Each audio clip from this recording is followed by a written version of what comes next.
É muito bom estar com vocês mais esta vez, para juntos darmos mais um passo com Jesus. É maravilhosa a presença do Senhor entre os irmãos e a graça de poder aprender um pouquinho mais, de meditar um pouquinho mais, nos aprofundarmos na palavra de Jesus. Amém? Hoje o passo de número 48. Eu coloquei errado aqui na minha folha, né? Mas é o 48, eu botei 47 aqui.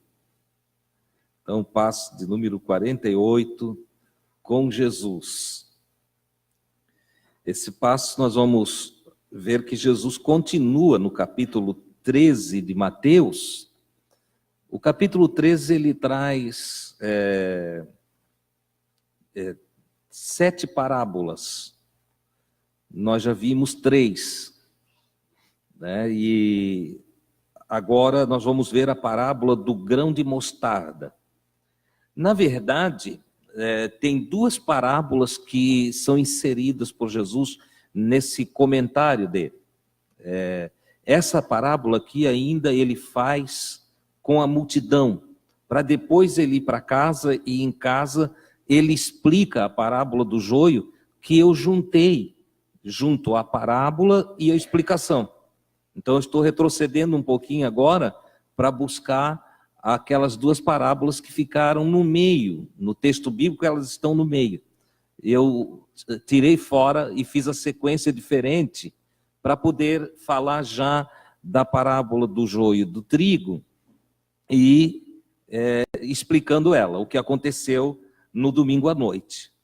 Agora Jesus vai colocar 2 parábolas em sequência, mas nós vamos tratar só de uma hoje.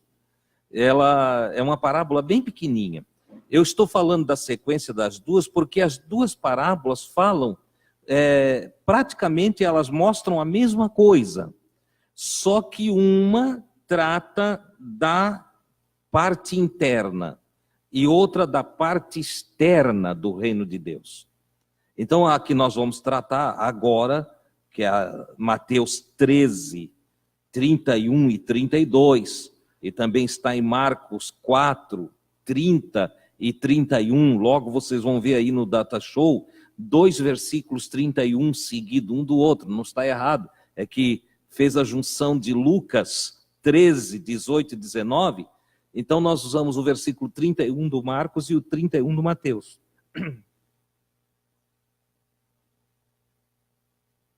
Por isso essa sequência ali de versículo que ficou igual, porque a gente está tratando de textos que unimos aqui. Bom, a parábola do grão de mostarda, eu vou ler ela e logo depois nós vamos trazer as explicações da parábola, suas lições, seu contexto. Então, para nós ter um melhor entendimento, eu vou ler ela em sequência. Versículo 31 do Mateus. Propôs-lhe outra parábola, dizendo: com que compararemos o reino de Deus? Ou com que parábola o apresentaremos? É como um grão de mostarda que um homem tomou e semeou no seu campo. Quando é semeado na terra, sendo a menor de todas as sementes da terra. Então, é como um grão que o homem lançou lá, e ainda que seja uma semente das menores que tem na terra, não é que ela é a menor semente, é uma das menores, tá? Entenda isso. E quando é lançada na terra, cresce e se torna a maior de todas as hortaliças. Torna-se até mesmo uma árvore e deita ramos, a tal ponto que as aves do céu se abrigam nos seus ramos à sua sombra. Amém? Esta é a parábola que nós vamos tratar hoje. Se o Senhor der graça e o pigarrinho aqui do Ranran, ele não me atrapalhar.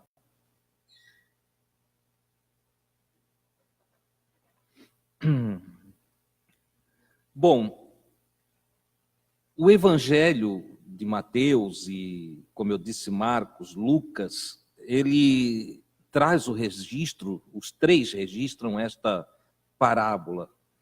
E antes de tudo é preciso que nós prestemos atenção que, como eu disse, essa parábola ela está tratando daquilo que é externo, porque o grãozinho de mostarda é lançado lá e logo ele vai brotar e se mostrar para todo aquele que o plantou, né? Ele vai ver, ó, cresceu, está aqui a frutificação. Já a parábola da sequência, que fala do fermento, trata do reino na parte interna. Porque o reino de Deus ele deve envolver o ser humano em dois lados específicos, o externo e o interno. Aceitar Jesus é entender que vai haver uma obra que vai se exteriorizar na manifestação do fruto. Aquilo que Deus faz em mim dentro, necessariamente vai também vir para o exterior, né? Lamentavelmente, algumas pessoas não entendem isso e pensam que a coisa é só dentro. É dentro de mim. Não, o reino manifesta-se fora também, né? Outros acham que o reino é só para fora.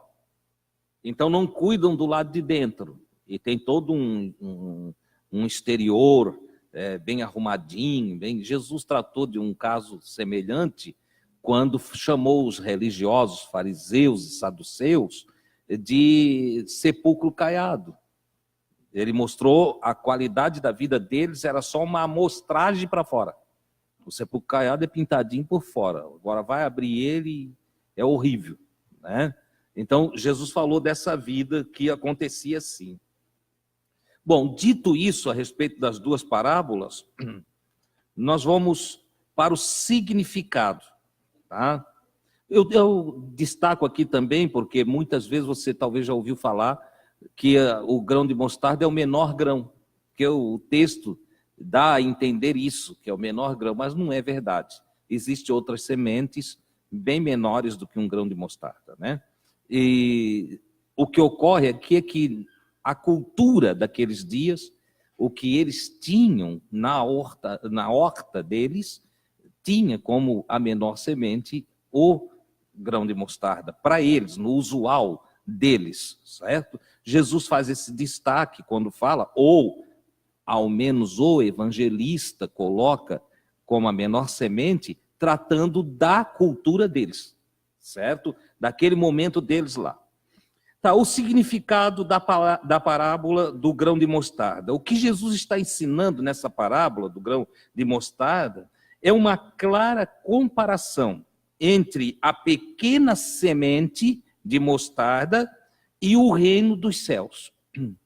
Ele está falando de potencialidade. Ainda que a obra de Deus comece em nós de uma forma pequena, entende? Mas é com muito poder capaz de fazer isso se desenvolver totalmente, né? Então, ao comparar com o grão de mostarda, ele diz assim, não te preocupa se o que está iniciado em você é pequeno à tua vista. Eu já vi irmãos que dizem assim, eu não sei por que eu não tenho um testemunho grande para contar. Teve um moço que se aproximou de mim e disse assim, irmão Adilson, eu fui criado na igreja. Os meus pais sempre serviram a Jesus, e eu sempre fui... eu nunca fumei, eu nunca aprontei, e às vezes eu fico olhando que eu não tenho um testemunho para contar. E eu olhei para ele, sorri, abracei ele, eu disse, você tem o maior testemunho para contar. Porque às vezes há uma ilusão, parece que aquele sujeito que era drogado e veio para a igreja, foi um grande milagre. Não. Aquele sujeito que roubava e veio para a igreja, agora não está roubando mais, um grande milagre. E as pessoas se iludem com esse tipo de testemunho. Mas milagre mesmo, coisa maravilhosa mesmo, é um jovem que nunca se corrompeu, que nunca caiu, que nunca se lambuzou, que nunca tropeçou e mergulhou na lama. Isso é um milagre. Às vezes a igreja, principalmente a igreja evangélica, não valoriza esse trabalho de Deus no coração de um indivíduo que teve uma vida reta, uma vida constantemente nos caminhos do Senhor. É maravilhoso o testemunho de quem não precisou ser recuperado no sentido de ter uma queda brusca, de ter se envolvido com coisas erradas. Que coisa maravilhosa! Mas às vezes a igreja não valoriza isso e fica aparente para aquele filho de crente que está ali e que foi criado em retidão, obediente ao pai, à mãe, e que não é chamado para dar esse testemunho. Lamentavelmente, né? A igreja, eu acho que falha muito nisso. Veio o ex-macumbeiro, logo já bota ele dar testemunho, porque ele é ex-macumbeiro. Grandes coisas ser macumbeiro, entendeu? Irmão, está aqui o chefe dos bruxos. E o pior é que tem crente que vai longe para ouvir o ex-chefe dos bruxos falar da bruxaria. Entende?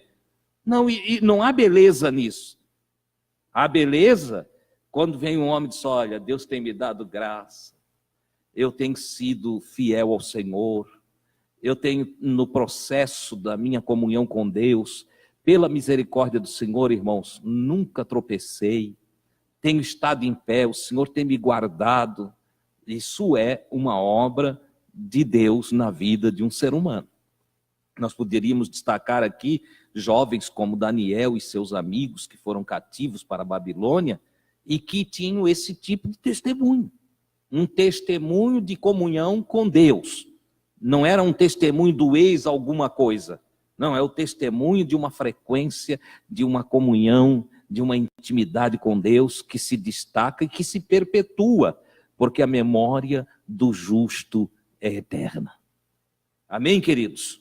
Bom, olhando para o pequeno grão de mostarda, parece que ele jamais atingirá tamanha robustez. O Diego pode colocar o quadro número 1 ali do slide. Olha aí, aquele grãozinho, ele começa na horta, mas olha como pode se tornar uma árvore, né? Aí de 3, 4 a 5 metros de altura. Entendeu? Então veja, aquilo começa pequenininho, Jesus está dizendo, o reino dos céus começa assim. É dessa maneira que começa as coisas de Deus, pequenininho. Mas é viçoso o suficiente para se desenvolver, crescer, de tal maneira que se torne uma árvore, né? É até possível classificar a palavra do grão de mostarda como uma profecia. Essa parábola é também uma profecia. Porque Jesus está exatamente colocando a questão do que estava ocorrendo naqueles dias. Um carpinteiro, filho de carpinteiro, que está ali para mostrar o poder de Deus para a humanidade. Né?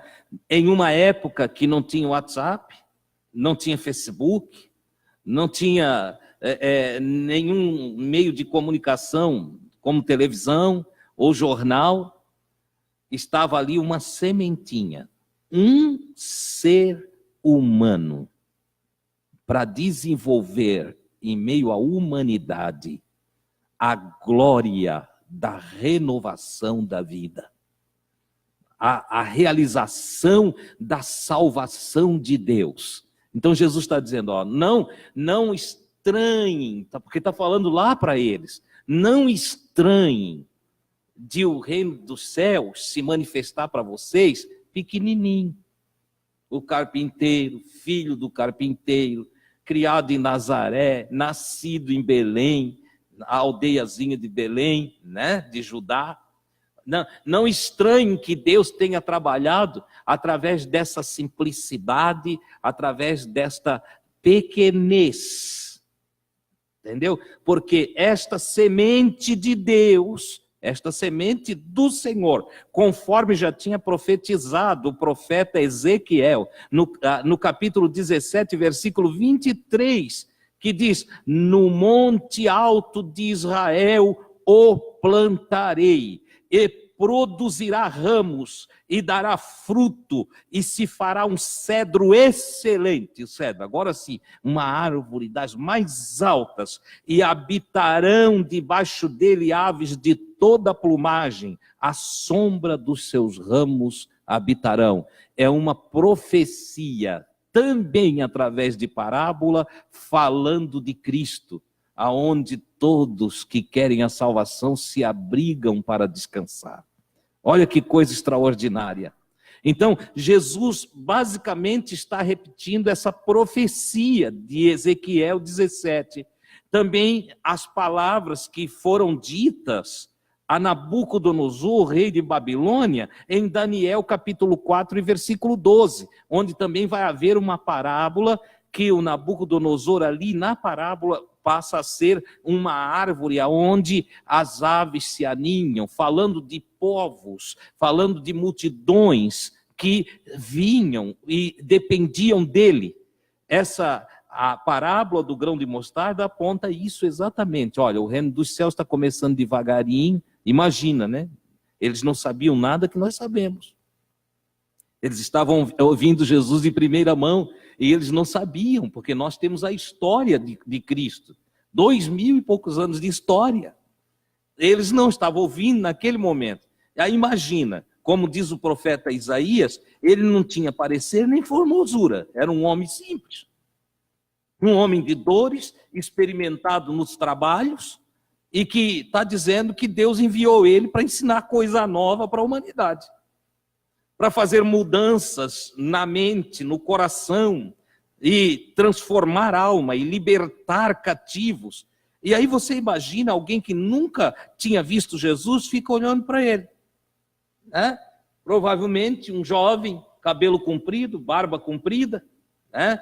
E está ali aquele jovem, um hippie, na nossa expressão moderna, um hippie, entende? Está ali aquele sujeito ali dizendo que ele é filho de Deus, que foi enviado para ajudar a humanidade, que tem muito por fazer, que é rei, que vai estabelecer um reino no futuro, e esse reino não terá fim, vai durar para todo sempre.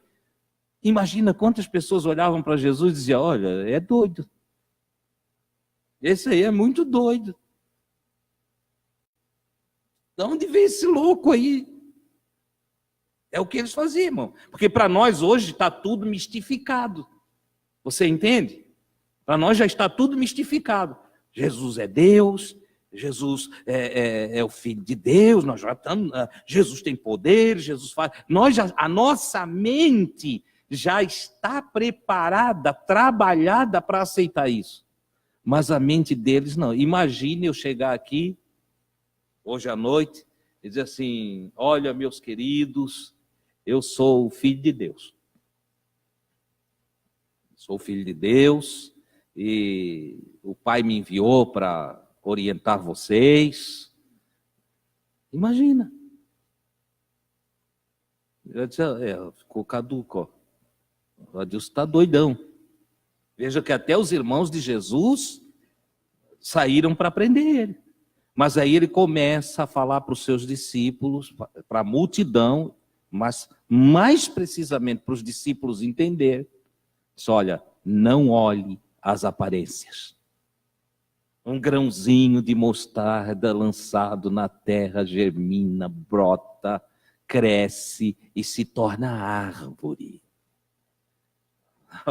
Olhem, o que eu estou fazendo vai ser grande, vai ultrapassar essa geração, vai envolver a próxima, a outra, vai partir pelos séculos afora. E querem saber mais? O que eu estou iniciando aqui é para a eternidade. Oh, glória a Deus! Essa é a realidade. O ensino principal, então, dessa parábola é descrever o começo humilde e pequeno do reino dos céus na terra e mostrar que seu impacto grandioso estava garantido. Jesus estava deixando seus discípulos preparados. Ele sabia que eles iam enfrentar oposição, crítica. Ele sabia que eles iam ter dificuldades para entendê-lo em determinados momentos. Ele sabia que eles iam enfrentar outros que iam criticar de tal maneira que iam causar dúvida neles. Como acontece, às vezes, aqui entre nós. Irmão, Deus falou um negócio... eu não consigo entender, não. Um diz assim, o outro já diz assim, não, ele tá errado, isso aqui ele está errado. Outros, olha, eu não aceito. Grandes coisas, a mensagem vai ser pregada, quer você aceite, quer você não aceite, o que é amigo. As coisas não se modificam porque você não aceita. As coisas não se transformam porque eu não aceito. Entendeu? O melhor que eu tenho a fazer é procurar entender. O melhor que eu tenho a fazer é que quando eu não consigo alcançar a compreensão daquilo que está sendo dito, eu devo ter a prudência de ir orar. E isso é o que falta para a maioria dos cristãos. Orar. Entendeu? Bater papo com Deus. Conversar com Deus, pedir sabedoria do céu, buscar ciência divina, é o que falta para a maioria dos cristãos, porque o cristão desta época deixa muito a desejar, porque ao invés dele orar, ele sai murmurando, ao invés de ele buscar sabedoria, ele sai rejeitando às vezes a palavra que é colocada, e isso não deixa ele crescer, certo? Então Jesus, sabendo que isto acontecia também nos seus dias, ele fala dessa parábola, preparando os seus discípulos para entender, olha, a coisa começa pequena de verdade. A coisa aqui está iniciando simples, humilde, é o homem de dores, experimentado no trabalho, trazendo uma mensagem. Vocês têm que entender que, ele está dizendo para eles, vocês precisam entender que essa humildade com que eu estou me apresentando não anula o potencial e a grandeza do reino. Não. Tão certo quanto o crescimento da pequena semente de mostarda ao ser plantada, assim também estava certo o desenvolvimento da obra que Jesus Cristo veio fazer. E a prova de que isso estava certo é nós, que estamos aqui hoje, entende? Meditando na palavra, eu falando a palavra, vocês ouvindo, e nós juntos analisando a verdade divina. Chegou em 2018 o Evangelho do Cristo, que sem nenhuma tecnologia, começa numa simplicidade tremenda a falar para um grupo de homens improváveis. 12 homens sem muita cultura, sem formação elevada. É que ele escolhe para treinar e dizer, vocês vão alcançar o mundo. Vocês vão atingir o mundo com a mensagem que eu estou deixando para vocês. E atingiram mesmo. Olha só que coisa extraordinária. 40 anos depois da morte de Jesus e da sua ressurreição, 40 anos depois, todo mundo habitado tinha ouvido a mensagem do Evangelho. Olha que coisa extraordinária. Entendeu? Toda a Ásia, a Europa, a África, todos os continentes receberam a mensagem do Evangelho. O mundo daquela época, o mundo habitável daquela época, recebeu a mensagem através daqueles 12 homens. Como Jesus falou, assim como um grãozinho de mostarda, o reino dos céus se desenvolve. É extraordinário. A aplicação dessa parábola para nós. Se nós formos comparar a população daquela época, o Império Romano, entendeu? 12 pessoas que Jesus escolheu para fazer trabalhar o ministério dele era nada. Era nada, né? Os seguidores de Cristo eram um grupo de pessoas, então, rudes, eram pescadores, trabalhadores que ocupavam cargos sem expressão alguma, não tinham envolvimento na política, não eram da corte romana, os 12 primeiros, entende? Não tinham participação na elite religiosa judaica, não tinham. Pelo contrário, era por eles discriminados. No entanto, esses homens tiveram a ação do poder maravilhoso do Espírito Santo sobre a vida deles, e eles alcançaram o objetivo que Deus tinha para eles. Eles levaram o evangelho para o mundo. É extraordinário. Jesus, ele é como se ele dissesse assim, olha, vocês fiquem tranquilos. O fato da coisa ser pequena, entende? Não quer dizer que não está viva, não quer dizer que não está ativa, porque muita gente se confunde. Hoje veio pouquinha gente, mas essa pouquinha gente que veio está ativa. Tem a obra de Deus na vida de cada um de nós. Tem uma ação espiritual no nosso ser. Nós fazemos parte de uma coisa grande. Entendeu? Não estamos ocupando a terra inutilmente. Não, irmãos. Há uma obra maravilhosa do Senhor na vida de cada um de nós. A gente precisa ter essa consciência. Amém? É Deus quem dá o crescimento para o grão.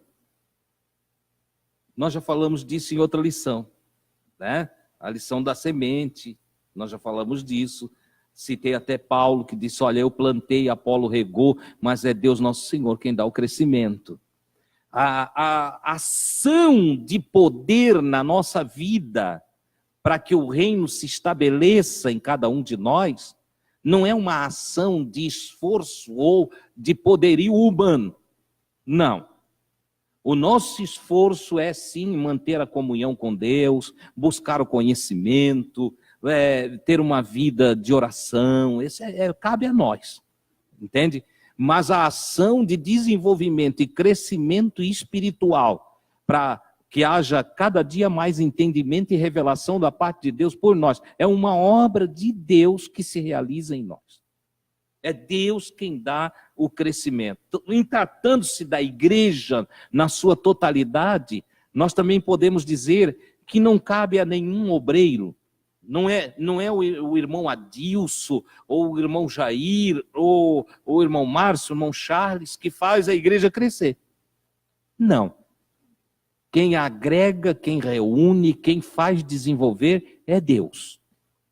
Por isso a maior bobagem que tem é um homem por sua conta própria querer ir abrir uma igreja. Eu quero abrir uma igreja, entendeu? E chamar para si a responsabilidade de fazer aquilo crescer. O que eu tenho de conhecidos que já se frustraram com isso, porque foram abrir e deu tudo errado.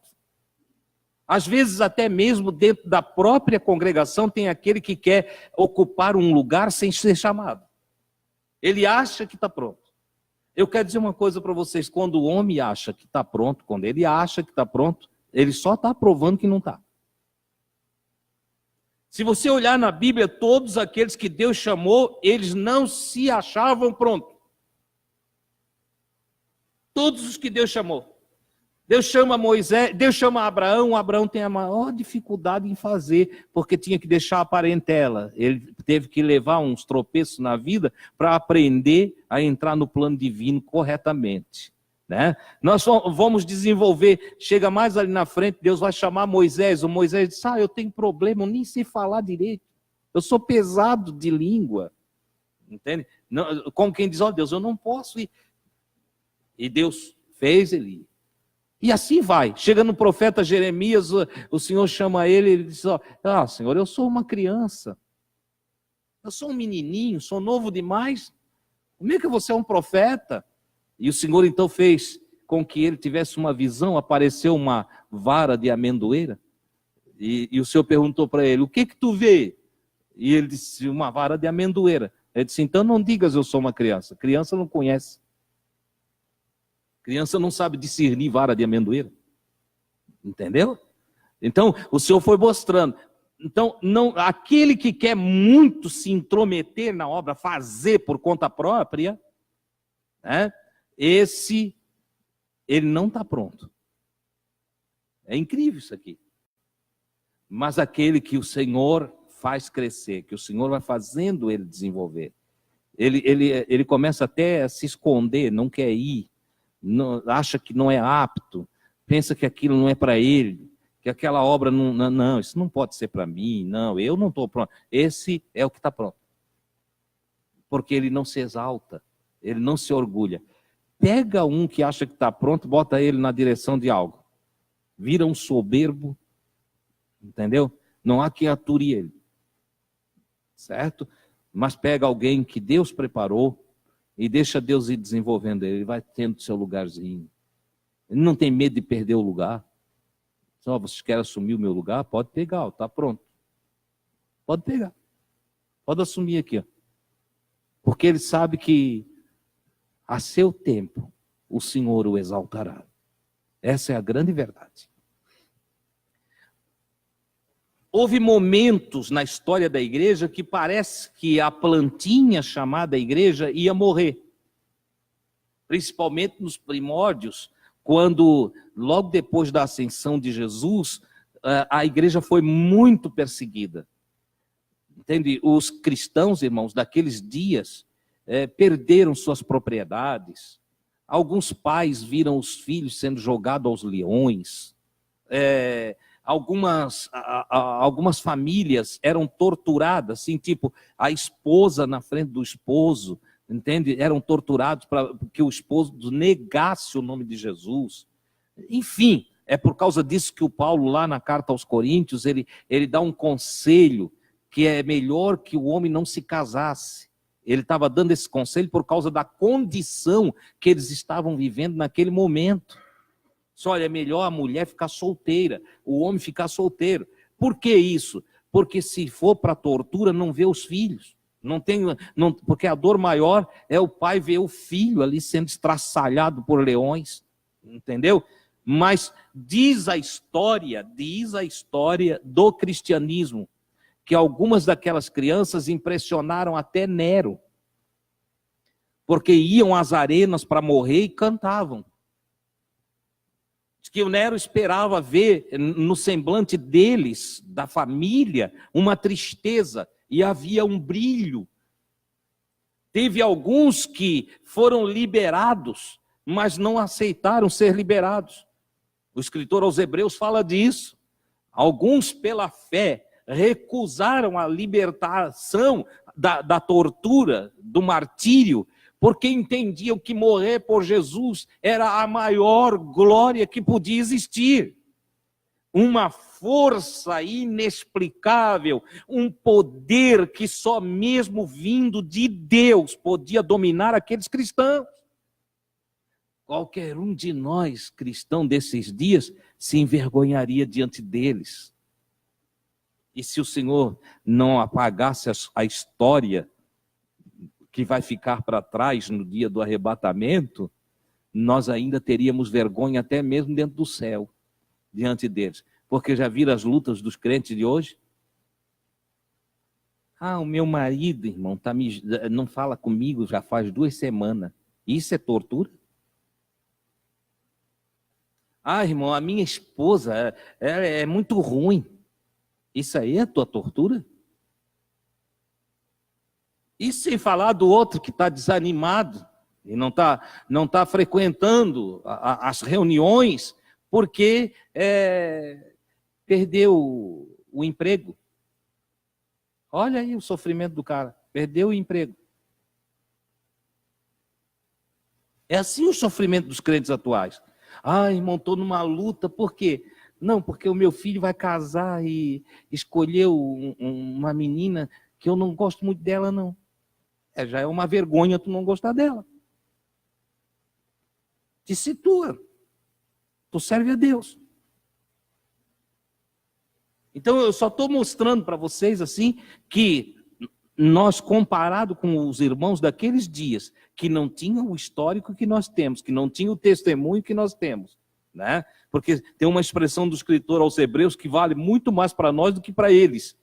Que é, nós, pois, que estamos rodeados de uma tão grande nuvem de testemunhas. Nós temos 2000 anos de testemunho na história humana, da obra de Jesus, dos feitos de Jesus. Então, Jesus estava dizendo para eles, vocês não se iludam pelas coisas serem pequenas. Não olhem para as coisas pequenas e a desprezem. Não. Olhem para as coisas pequenas e para o seu potencial.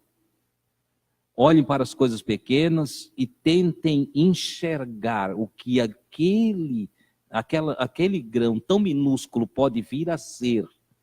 Jesus está nos chamando a não ser imediatistas, entendeu? A aprender a discernir as coisas.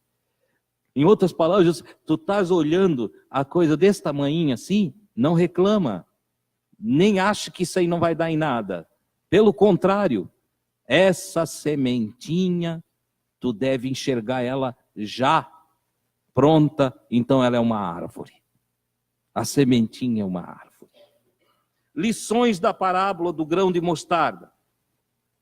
Pelo menos 2 importantes lições nós podemos tirar daqui. A primeira, a parábola do grão de mostarda ensina que grandes resultados começam com pequenas iniciativas.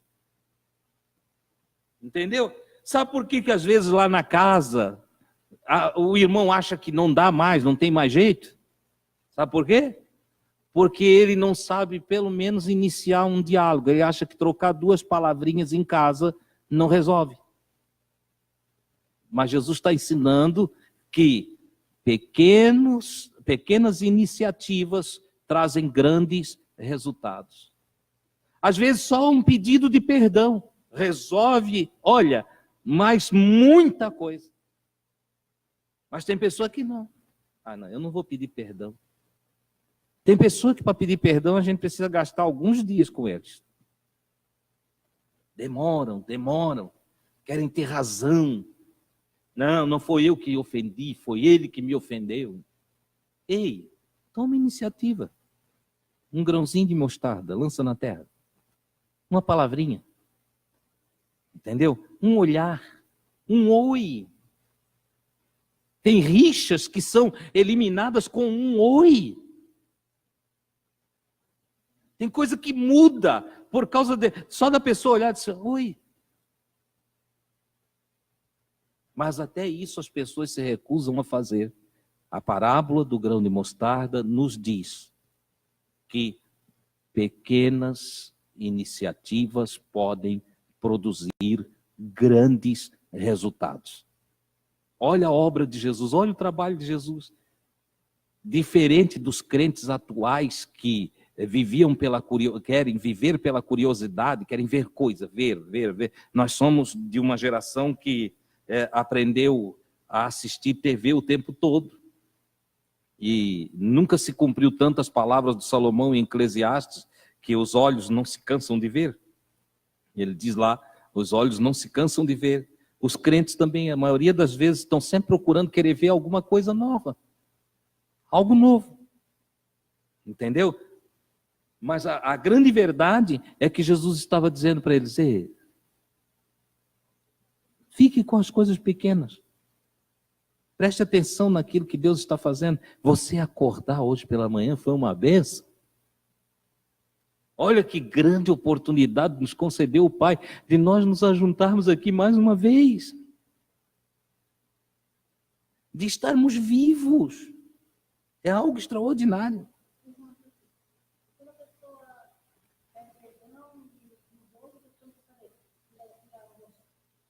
Tu fez a tua parte. Tu fez a tua parte. Porque muitas vezes também nós vamos, na expectativa que o outro vai se abrir todo para nós. Mas a grande verdade é o seguinte, é a minha parte. Oi, bom dia, boa tarde, tudo bem? Palavras simples, entendeu? Eu falei, ele virou para o outro lado. Amanhã fala de novo. Depois de amanhã fala de novo. Vai chegar um momento que ele vai olhar para ti, oi, bom dia. Vai chegar um dia que, quem sabe, ele vai dizer, me perdoa, tá? Eu tenho te ignorado esses dias. Quando Jesus diz para nós, quando Deus diz para nós amarmos o próximo, e Jesus então reafirma esse mandamento, reitera ele, entende? Ele está dizendo exatamente isso, faça o bem. Anule o mal com o bem. O cara está mudo contigo, fica tu falante com ele. Entendeu?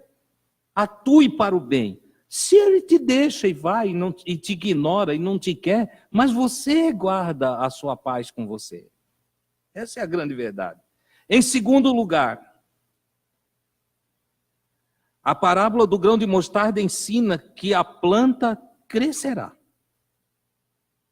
O grãozinho de mostarda na terra está nos ensinando, vai crescer. Deus tem o poder, Deus tem o domínio, Deus é quem faz a coisa acontecer, tá? É Deus. Então, por ser, tá pequeno aqui, as coisas estão tão difíceis, irmão, parece que não está acontecendo nada, não te preocupa não. Afinal, Jesus já nos ensinou através do Sermão da Montanha, não andeis preocupado com coisa alguma. A maioria dos crentes tropeça nesse mandamento de Jesus. A maioria dos crentes se atribulam com as coisas, se preocupam, ficam aflitos com as coisas. E quando o Senhor disse, não vos preocupeis com coisa alguma. Não vos preocupeis. Creia em Deus, confia em Deus. Jesus usa muito essa expressão. Ele disse, tende fé em Deus. Tenham confiança em Deus. Agora ele está dizendo, olha, é como um grão de mostarda, o reino vai se fazer. A obra de Deus vai acontecer. O milagre chegará. Deus tem um dia para realizar a frutificação. As coisas vão ocorrer se você perseverar na sua fé. Lamentavelmente, a maioria não persevera, e por isso que Jesus já ensinou isso também. Ele disse, olha, o que perseverar até o fim será salvo. A palavra salvação é uma palavra que deve ser estudada por nós. Se você tem enciclopédia em casa, abra a enciclopédia, vai estudar só a palavra salvação. Ela vem da palavra, da matéria teológica, soteriologia, entende? A salvação, ela trata de saúde, de restauração, ela trata, os sinônimos para salvação na sua etimologia são inúmeros. Tudo que você pensar de bom está incluído na salvação. De sorte que quando Jesus disse o que perseverar até o fim será salvo, ele está falando de cura psicológica, de cura espiritual, de cura física, ele está falando de restauração de relacionamento, ele está tratando da ação divina dentro do lar, da recuperação de pais e filhos, da conversão, que é uma promessa desde o Antigo Testamento, através do profeta Ezequiel. O Senhor dizia, eu converterei o coração dos pais aos filhos e dos filhos aos pais. Ele está falando de recuperação em todas as áreas da vida. A salvação abrange tudo. Porque às vezes, o que perseverar até o fim vai para o céu. É assim que entende a salvação, a maioria. Não é verdade? Fala de salvação, pensa em céu. Acontece, meu amigo, que a salvação começa aqui e agora. Nós vimos na matéria que estamos passando no discipulado, segunda-feira aqui, que a Bíblia diz que Ló foi um homem justo.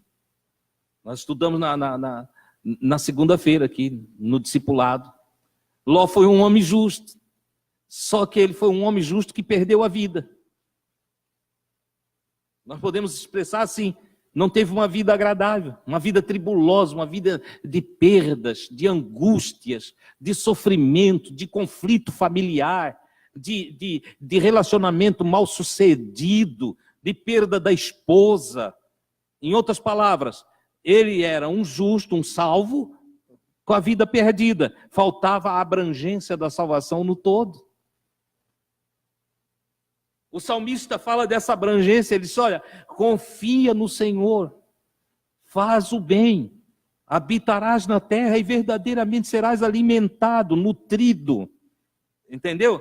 Entrega o teu caminho ao Senhor, confia nele, e o restante ele fará. Olha aí, Ele disse, te confia ao Senhor, te entrega ao Senhor, te lança para o Senhor, deixa Deus cuidar de ti. Creia que a obra de Deus em ti pode ter começado pequenininha, mas é uma coisa grande. É uma coisa que envolve céus e terra. Oh, louvado seja o nome do Senhor. O que Deus tem para nós, irmãos, não é uma coisinha simples que fica ali. Ah, mas é uma sementinha, irmão, mas é potencialidade, é poder, é vida. O que Deus tem para nós é grande, é extraordinário. Às vezes o crente perde a noção disso, entendeu? Então persevere até o fim, a semente brotará, e o broto crescerá, e frutificará, se tornará árvore e frutificará. Se você crer, se você confiar, se você receber essa palavra de Jesus, você começa a ver que servir a Jesus é algo muito maior do que você imaginou até aqui. O evangelismo parece que às vezes não está dando resultado. Ah, eu falei de Jesus para o meu filho. Ah, eu falei de Jesus para o meu vizinho. Eu falei de Jesus para minha mãe, para o meu pai. Mas parece que não tem efeito, irmão Deus. Você é uma semente, deixa lá. Deixa a sementinha lá. Ah, irmão Deus, eu comecei uma célula e parece que não vai, ela não desenvolve. Ei, é uma sementinha. Deixa desenvolver. Dá tempo para a semente. Deixa Deus agir. Entendeu? Tem gente que vai lá, arranca a semente. Ah, já faz dias que está aqui, sabe uma coisa? Isso não vai dar nada. Pega ali o brotinho e arranca como que fosse mato. Tem gente que despreza a obra de Deus. Tem pessoas que desprezam a confiança em Deus, que despreza o poder de Deus, que despreza a graça de Deus. Isso é tão real que Paulo escreveu a respeito da privação da graça. Ele disse, olha, ninguém se prive da graça de Deus. Não se prive. Porque tem crente que não é abençoado porque ele se priva. Não, não é para mim. Não, Deus não vai fazer para mim. Não, eu sou muito ruim. Entendeu? Tem gente que se acha o tal, mas para o lado ruim. Eu sou tão ruim que Deus não pode me arrumar. O Caim pensava assim. Meu pecado é tão grande que não pode ser perdoado. Ele que disse, não foi Deus que disse para ele. Você entende? Não se prive da graça. Abrace todo o propósito de Deus para a sua vida. Essa é uma forma de explicar as obras de Deus no externo, como consequência da tua fé, da minha fé, da nossa fé. O externo vai se ajustar dentro do padrão de confiança que eu carrego em mim. Agora nós temos a questão aí de Mateus 13:33, que vai vir a parábola do fermento. Essa é a parte interna, ela é extraordinária. Tem aqui umas coisas maravilhosas para colocar para vocês, mas isso eu só vou fazer no domingo. Tá bom? Então, venha aprender, venha buscar ao Senhor conosco. Agora eu quero orar com você. Eu não sei o que você precisa. Não sei o que você está buscando. Se é uma cura, se é uma libertação, se é algo para sua família. Eu não sei pelo que você tem clamado ao Senhor. Mas eu sei de uma coisa. Se você começou a buscar a Deus para que haja mudanças na sua vida, seja no seu corpo, como nós temos alguns irmãos que estão enfermos, irmão Jair hoje não está aqui, ele está ali na sua casa, se recuperando a coluna, deu uma trabalhadinha ali, e ele está com dificuldades, né? Então nós vamos orar por ele nessa noite, mas seja no corpo físico, você está esperando em Deus? Então que você tenha a visão do grãozinho de mostarda, que você pense, isso vai crescer. Eu vou falar com Deus agora, e a ação de Deus vai se desenvolver em mim. Sabe, você está pedindo por seus filhos. Como você está desejando mudanças na sua família. Mas creia que uma obra está se realizando. Mas eu não estou vendo, irmão Adilson. Mas você não vê mesmo. Jesus já falou na outra parábola. Que a semente lançada na terra, você não vê o processo. Só que daqui a pouco aparece. Então, creia no Senhor de todo o teu coração. Ah, irmão Adilson, o negócio é que eu não estou conseguindo me entender com meu esposo. Ou com a esposa. Eu não sei como agir. Oh, meu querido, fale com Deus. Deus vai te dar sabedoria. Ele vai te dar uma sementinha. Uma palavra rima. O Logos divino. Aquela palavra que cria coisas, situações, que cria, traz luz na escuridão. Aquela palavra que abre o entendimento, aquela palavra que modificam as coisas, que faz nascer. Segundo a Escritura, aquela palavra que vem do céu e que chama a existência coisas que não existem, como se já existissem.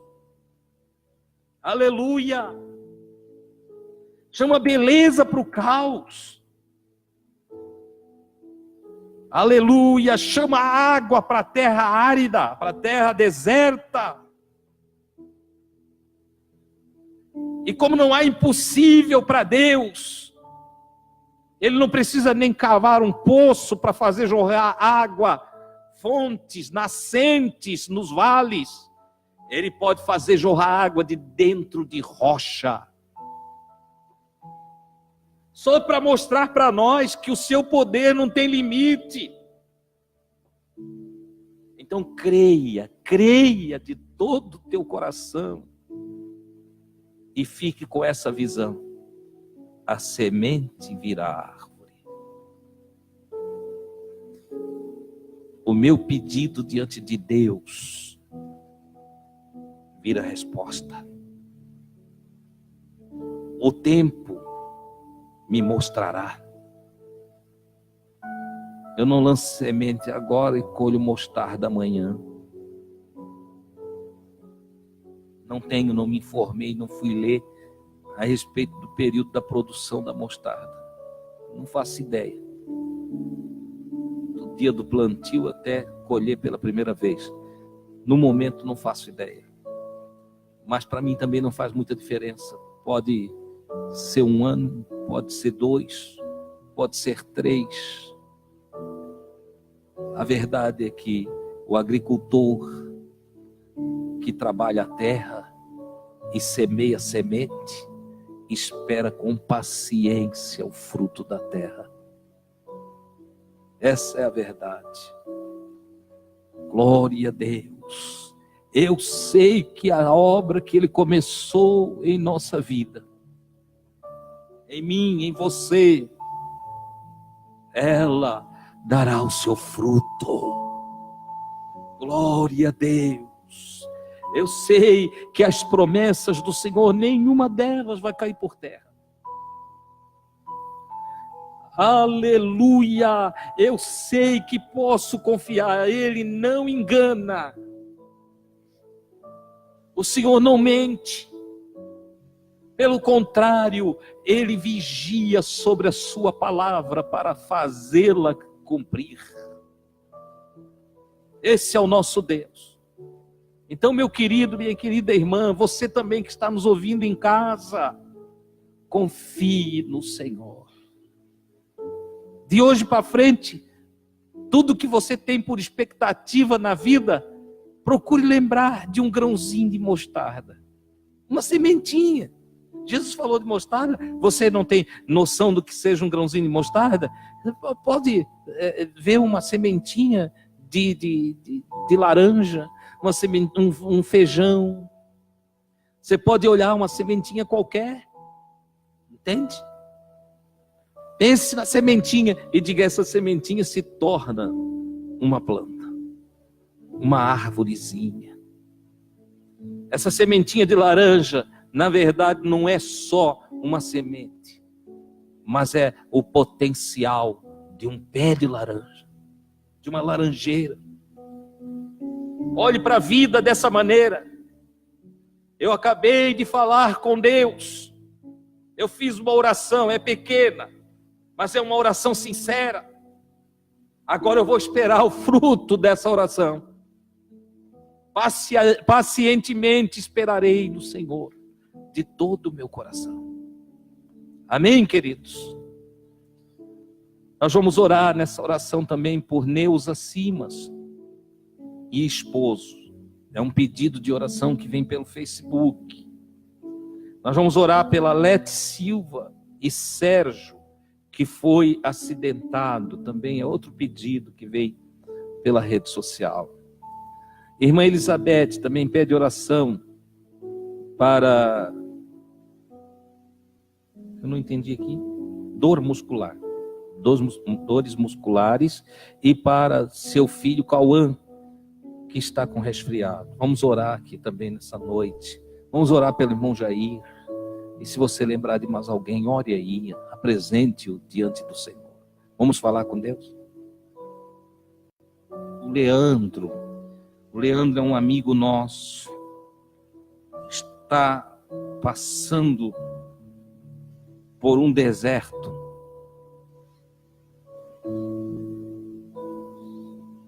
Está em profundas angústias e sofrimentos, sendo ameaçado, sendo machucado,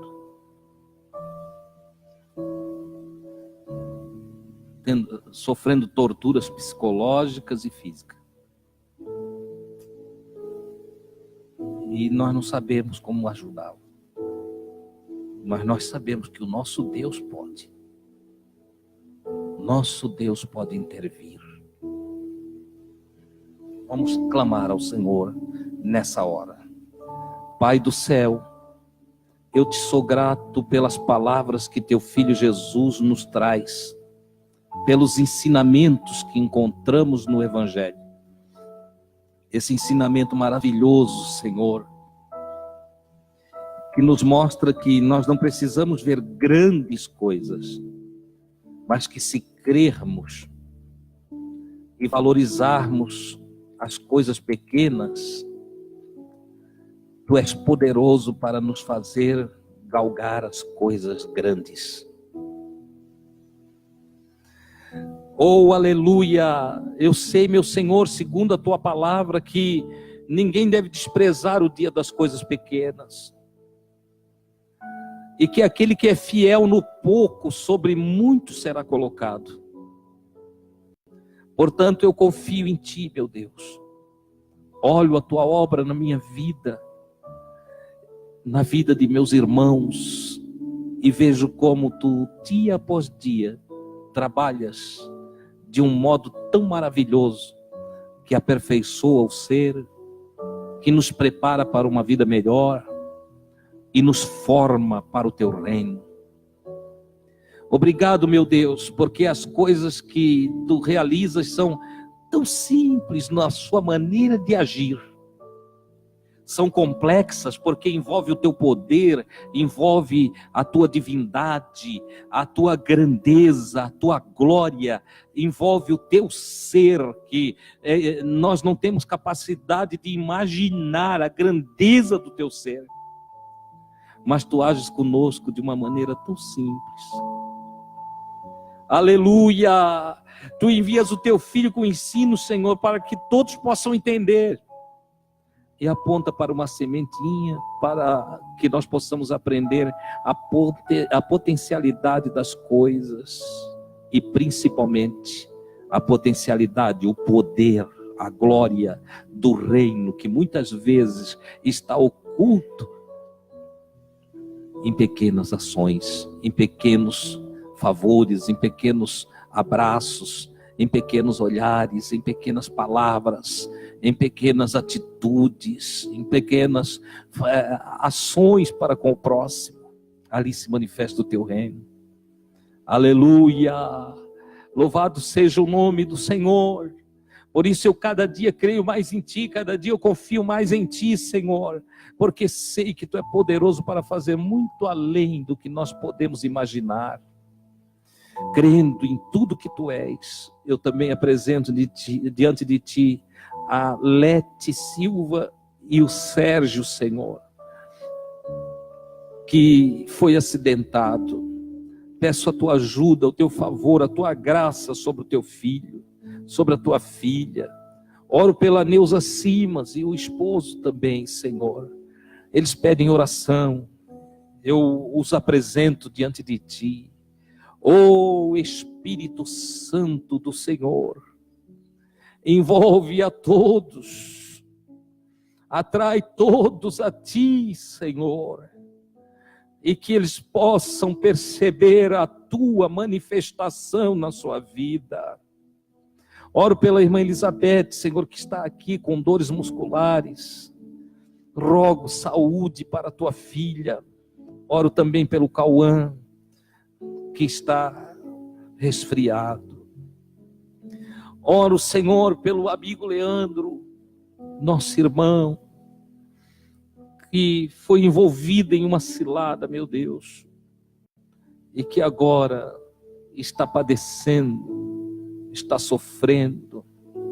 Oro por ele e por muitos outros, que em um deslize, em um tropeço, ou em um vacilo, ou até mesmo, Senhor, em sua ingenuidade, foram levados a condições difíceis, em caminhos de sofrimento.